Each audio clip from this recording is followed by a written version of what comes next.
अम्ब सदाशिवाय नमः। हर हर महादेव। मित्रों, स्वागत है आपके अपने YouTube चैनल शास्त्र प्रवाह में। मैं आचार्य उज्जवल कृष्ण जोशी आपका स्वागत करता हूं, अभिनंदन करता हूं। मित्रों, देव पूजा के इस प्रकरण में मैं आपको ऐसे पुष्पों के निषेध के बारे में बताने जा रहा हूं जो पुष्प ठाकुर जी पर नहीं चढ़ने चाहिए। ठाकुर जी पर नहीं चढ़ने चाहिए अर्थात जो पुष्प ठाकुर जी पर चढ़ाने योग्य नहीं है। योग्य अगर आप उनकी पहचान आप किस प्रकार करेंगे? देखिए दोस्तों, यहाँ जो मैं बताने जा रहा हूँ इस प्रकरण में वो सारी जो बातें अभी आपको बताऊंगा वो सभी जगह सारी प्रकार की पूजाओं में और सभी पुष्पों पर लागू होगी। मित्रों देखिए, जो ठाकुर जी को पुष्प चढ़ चुका है उसको हम निर्माल्य कहते हैं। ऐसा पुष्प आप ठाकुर जी को ना चढ़ाएं, और ऐसा पुष्प आप ठाकुर जी को ना चढ़ाएं जो आपके अंग पर लग गया हो।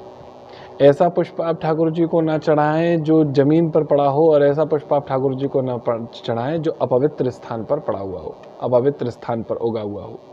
और ऐसा पुष्प भी ना चढ़ाएं जो अपवित्र बर्तन में हो, मतलब जो बर्तन साफ नहीं है ऐसे बर्तन पर रखा हुआ पुष्प भी जैसे उठा करके आपने चढ़ा दिया, ऐसा ना करें।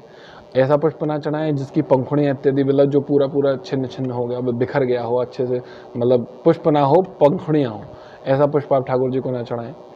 कोई सूखा हुआ पुष्प ना चढ़ाएं। मतलब कुछ लोग होते हैं सुगंध बहुत अच्छी है तो चढ़ाने योग्य है, तो ऐसा पुष्प कृपया करके आप ठाकुर जी की सेवा में ना चढ़ाएं। पर ये जो निषेध मैं आपको बता रहा हूँ सूंघे हुए पुष्प के बारे में, ये भौरे के ऊपर लागू नहीं होता है। जो भौरा क्या होता है, पुष्प को सूंघता है, तो शास्त्र ने उसके आज्ञा दी है कि उसका सूंघा हुआ चल सकता है, आपका सूंघा हुआ नहीं होना चाहिए। तो ऐसा पुष्प ठाकुर जी की सेवा में ना चढ़ाएं। ऐसा पुष्प ना चढ़ाएं जो उग्र गंध वाला हो, और ऐसा पुष्प ना चढ़ाएं जो दुर्गंध वाला हो, और ऐसा भी पुष्प ना चढ़ाएं जिसमें कोई गंध ही ना हो। तो मित्रों, इन चीज़ों का आप ध्यान रखें। और ऐसा पुष्प ना चढ़ाएं जैसे कीड़े ने जो है खा लिया हो, जो कीड़े छेद हो जाते हैं पुष्पों में या फिर आधे हो जाते हैं, ऐसा पुष्प, खाया हुआ पुष्प, ऐसा पुष्प आप ना चढ़ाएं। और ऐसा पुष्प ना चढ़ाएं जो आग से झुलस गया हो, जल गया हो, ऐसा पुष्प भी ना चढ़ाएं। पुष्पों की श्रृंखला में आप कली जो होते हैं, जो मतलब पूर्णता रूप से जो पुष्प खिले ना हैं, मतलब खिले हुए ना हो, तो उन पुष्पों को भी आप ना चढ़ाएं। और मतलब ये जो कली वाला जो नियम है बाकी सारे पुष्पों में लागू होता है, केवल कमल को छोड़ करके।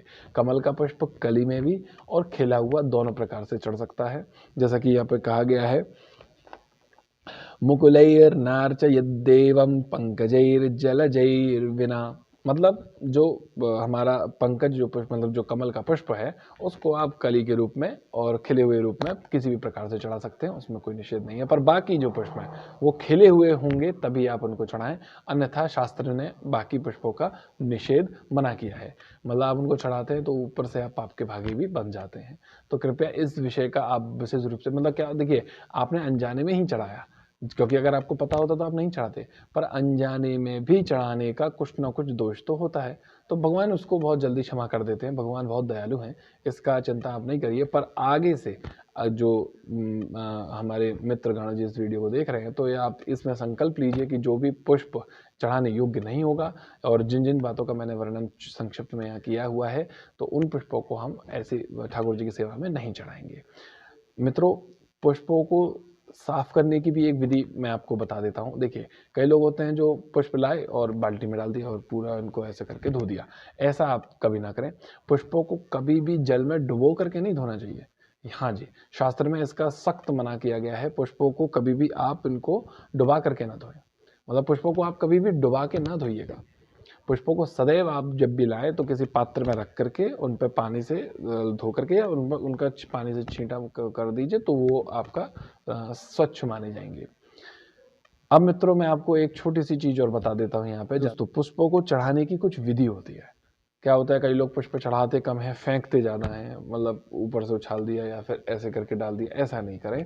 पुष्पों को चढ़ाना मतलब ये आप देख लीजिए, ठाकुर जी की सेवा आपकी चल रही है और ठाकुर जी की सेवा में सब कुछ आपने बहुत अच्छे से किया, पर एक छोटी सी त्रुटि रह गई, तो उस छोटी सी त्रुटि से आपका संभवतः हो सकता है कोई फल जो मिलने वाला हो वो बाध्य हो जाए, रुक जाए।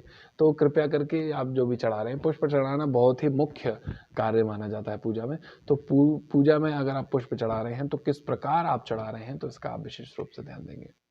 मतलब पुष्पों को चढ़ाने की विधि ये है कि ये जिस प्रकार उगते हैं उसी प्रकार इनको, जैसे फल है, पुष्प है, पत्ते हैं, इनको इसी प्रकार चढ़ाना चाहिए। यथोत्पन्नम तथा अर्पणम, ये जिस प्रकार उत्पन्न होते हैं उसी प्रकार इनका अर्पण होना चाहिए, ये विधि कही गई है। मतलब इनका जब चढ़ाते वक्त जब आप इनको चढ़ाएंगे तो इनका मुख जो है आसमान की तरफ होना चाहिए, तब आप इनको आप चढ़ा सकते हैं। इससे इतर विषय में मैं आपसे थोड़ा बता दूं कि जो दूर्वा है और तुलसी दल है, इसको जब भी आप चढ़ाएं तो इसको आप अपनी तरफ मुंह करके चढ़ाएं। हमेशा आप जब भी दूर्वा और तुलसी चढ़ाएंगे तो वो अपने मुख की तरफ करके चढ़ाएंगे। और बिलपत्र के विषय में मैं आपको बता दूं तो बिलपत्र जब भी आप चढ़ाएंगे, मान के चलिए ये एक बिलपत्र है, बिलपत्र ये हो गया इसका सीधा वाला भाग, ये हो गया इसका उल्टा वाला भाग, तो सीधे वाले भाग को आप इस प्रकार शिव जी के ऊपर रखते हुए इस प्रकार बिलपत्र आप चढ़ाएंगे। ये नहीं होगा कि आप, कई का होता है बिलपत्र तोड़ा सीधा उल्टा देखा तो उल्टे वाली तरफ से ऐसे करके चढ़ा देते हैं, ये नहीं होना चाहिए। बिलपत्र कभी भी आप चढ़ाएंगे तो आप हमेशा उसको इस प्रकार करके ही चढ़ाएंगे। तो मतलब इन विषयों का, ये छोटी छोटी बातें होती हैं, कोई लोग ध्यान नहीं देते, पर ये बहुत ही महत्वपूर्ण बातें होती हैं, होती जरूर छोटी हैं पर हैं बहुत महत्वपूर्ण।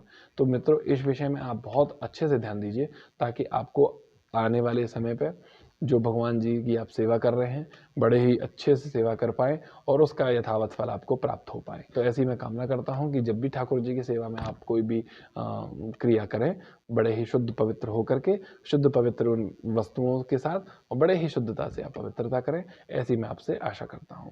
तो मित्रों आज के विषय में मैं इतना ही आपको बताऊंगा। तब तक के लिए आप वीडियो को लाइक करिएगा, शेयर करिएगा, सब्सक्राइब करिएगा। और अगर आपके मन में कोई भी दुविधा प्रश्न उत्पन्न होता है तो नीचे कमेंट बॉक्स में निसंकोच होकर के पूछिएगा, मैं यथावत शास्त्रोक्त उत्तर देने का आपको प्रयास करूंगा। तब तक के लिए जय श्री कृष्ण, जय श्री राम, हर हर महादेव।